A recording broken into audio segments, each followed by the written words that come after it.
n'a été aussi grande. Le commercial friqué sort enfin, fringant dans son costume de marque. Il hume l'air iodé, réajuste son col de chemise griffé avant d'attaquer sa marche. Des flashs me fracassent l'esprit. Sa tête de vainqueur au procès, ses faux airs de compassion, ses larmes simulées. 30 kilomètres au-dessus de la moyenne, 2 existences volées et une si petite punition. À l'époque, des bras avaient su m'empêcher de le démolir. Plus maintenant. J'accélère le pas et me rapproche de lui. Bifurquer dans une ruelle déserte restera très certainement sa plus grande erreur. Son corps ploie sous le feu de ma colère, tandis que mes chéris hurlent là, dans ma tête. Encore et encore. Je me relève, tremblant, le visage dans l'ombre. Mes yeux sont gorgés de sang et de sueur. Qu'est-ce que j'ai fait? Je m'enfuis subitement et précipitamment vers ma voiture. Contact, autoradio à fond, direction l'autoroute. Curieusement, je n'éprouve aucun soulagement. Pitoyable. Sur le volant, mes mains tremblent fort. Sous la traînée des astres, je quitte les douceurs océanes pour les forges rougeoyantes de la capitale. L'étau de chaleur qu'aucun souffle ne daigne apaiser ne se dessert plus, même la nuit. Alors je souffre en silence, transpercé par une grande brûlure dévorante. La brouette d'acier qui me sert de véhicule bougonne, mais me transporte quand même à bon port. Là, il est rose, mon immeuble, sa solitude acide. Là-haut, au 3e étage, se déroulent des rubans teigneux de marijuana.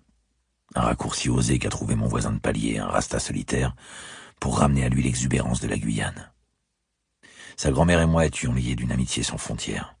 Elle aussi, dans ses grands ensembles de madras, a disparu dans des conditions abominables.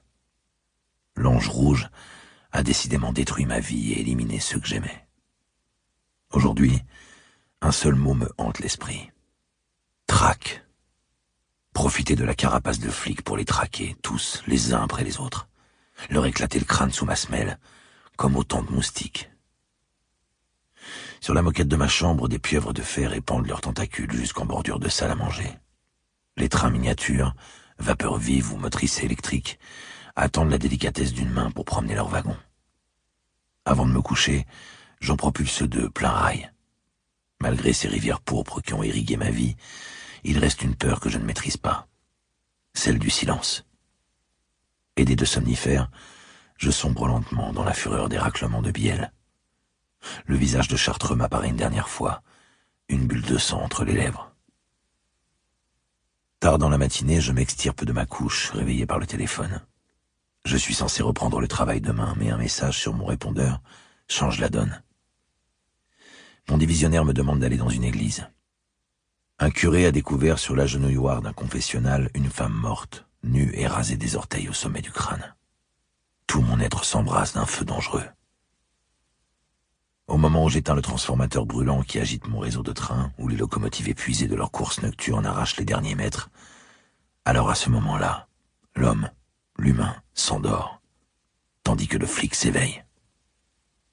La traque reprend. Chapitre 2. Depuis l'accident de mes chéris, je n'étais plus jamais entré dans la maison de Dieu. Aussi, ma cicatrice intérieure se rouvrit lorsque je m'enfonçais en cet après-midi de fournaise dans l'église d'Issy-les-Moulineaux. Au cœur de l'allée, entre la rigueur trop dure des bancs, je distinguais encore les cercueils, dont l'un, si petit, avait soulevé la bouffée étranglée des sanglots. Tout dans l'édifice de pierre respirait ma souffrance. Une bouche glissa le long de mon oreille. Martin Leclerc, mon divisionnaire, se précipitait vers la sortie, le portable hurlant. « Je te laisse gérer !» ajouta-t-il en reluquant mes cheveux coupés à ras. « On a le feu vert du procureur Kelly pour la levée du corps et l'autopsie. On se voit tout à l'heure pour un point. » J'acquiesçais et me dirigeais vers un attroupement d'où grimpaient des haussements de voix et des crépitements de flash. En face, Jésus pleurait, traînant derrière lui ses siècles de calvaire. Le lieutenant Siberski m'accosta avec cet air grave des mauvais jours. Sur sa gauche, les 2 rangers du légiste dépassaient du confessionnal. « Bonjour, commissaire », fit-il sans le sourire. « On a déjà vu des retours de congés plus gais. » Sa voix vibrait d'une assurance toute modérée. « Annonce.